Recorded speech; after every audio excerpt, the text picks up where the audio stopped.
Pagsubok ni Natasha Livoy. Bagong lipat lang sina Erven sa lungsod ng Baybay. Dahil dito, kailangan din niyang lumipat ng paaralan. Sa pasukan ay hindi naging problema sa kanya ang pakikihilubilo sa iba dahil sadyang pala kaibigan ang binata. Sa unang markahan ay isa siya sa mga top students ng kanilang klase.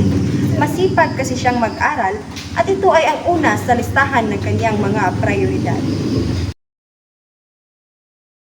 Ngayon class ay magbibigay na ako ng inyong mga grado. Magsihanda kayo dahil isa-isahin kayong tawagin.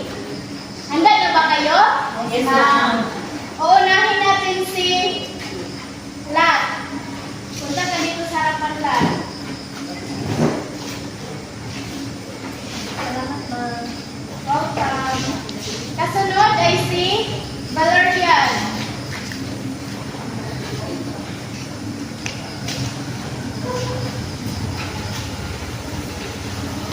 Sunod si Belle.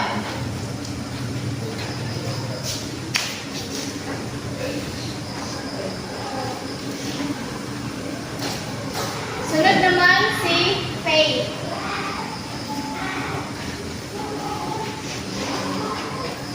Panghuli ay si Efren.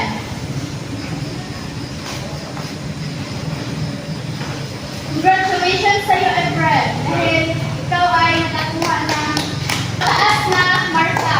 Salamat po, ma'am. Nang humantong ang ikalawang markahan, ay patuloy pa rin siyang nagsusunod ng kilay kada gabi.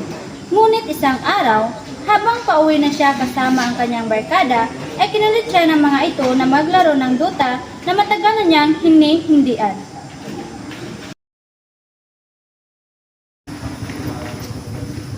Pre, kahit isang laro lang, subukan mo lang naman. Oo nga, pre, tara! Hinatak siya agad ng kanyang mga kaibigan kaya wala na siyang ibang nagawa kundi sumama. Saan ang Priya? Mag-aaral pa kasi ako para sa kapulit natin bukas. Sige, pre.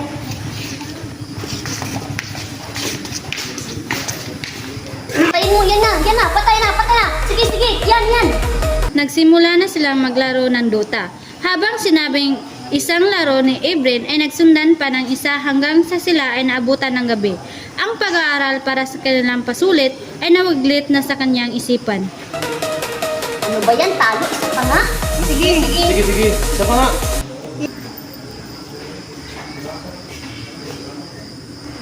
Oh, Efren, bakit ngayon ka lang? Sorry po, ma'am. Sige, maghanda ka dahil magkaroon tayo ng pasulit ngayon.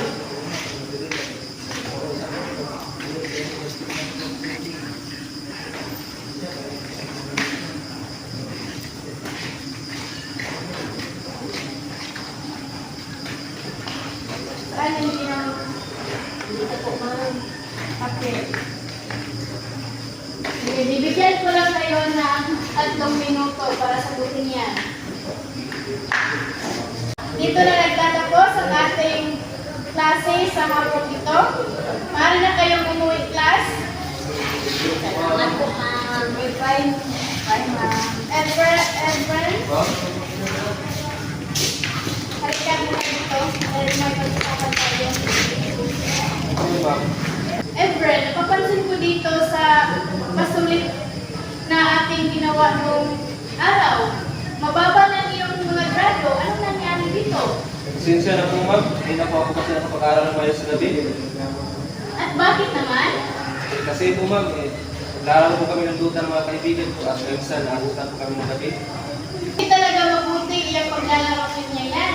Mapituhan ang pag-aaral niyo. Kaya hanggang ngayon, uunahin mo muna ang iyong pag-aaral. Isa dyan sa Dota. Opo po, ma'am. Kaya mo yan, pagsubok lang yan, Efren. Sige na, umuwi ka na doon.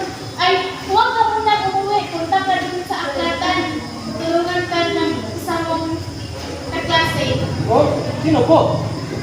Basta, punta ka na lang doon. Naghihintay na siya doon. Salamat po, ma'am. Habang papunta si Ebrin sa aklatan, ay lingid sa kanyang kaalaman na si Faith ang tutulong sa kanya na mag-aral. Ito ay isa rin sa mga top students ng kanilang klase at unang araw pa lang ng pasukan ay nagandahan na talaga siya dito. Pero hindi niya ito masyadong pinansin dahil inuna niya ang kanyang pag-aaral. O, Efren, hindi ka na. Faith? O, ako nga. Halika na. Ano natin ka maaga na yung Okay lang naman kung ako mag-isa mag-aaral. Baka maabala kita. Hindi naman. Tsaka pinapabantay ka. Ma'am, magkala kasi hindi ka mag-aral at maglaro ka na naman ng Dota. Sige. Iyon ang simula ng pagtaas ulit ng grado ni Ebren at ang pagiging magkaibigan nila ni Faith. Isang araw, hindi na talaga kaya ni Ebren na hindi siya makakapaglaro ng Dota, kaya inilabas niya ang kanyang frustrasyon sa kaibigan. Talagang hindi na ako pili maglaro ng Dota. Alam ko, importante ang pag-aaral. May tao rin ako, may karapatan, hindi ako kumaya. Hindi naman. Pwede ka naman maglaro. Pero sa tamang oras. Maglaan ka ng oras sa pag-aaral at paglalaro. Sige, gagawin ko yan. Natutunan ni Ebren ang pagdisiplina sa sarili at kung paano ibalansi ang kanyang oras sa pag-aaral at paglalaro. Natapos niya ang high school bilang salutatorian at si Faith naman ang valedictorian. Lahat tayo ay dumadaan sa mga pagsubok. Nasa iyo lang kung haharapin mo ito o magpapatalo ka lang. Magtiwala ka sa iyong sarili, malalampasan mo ito kung ikaw ay porsigido at may tiwala sa Diyos.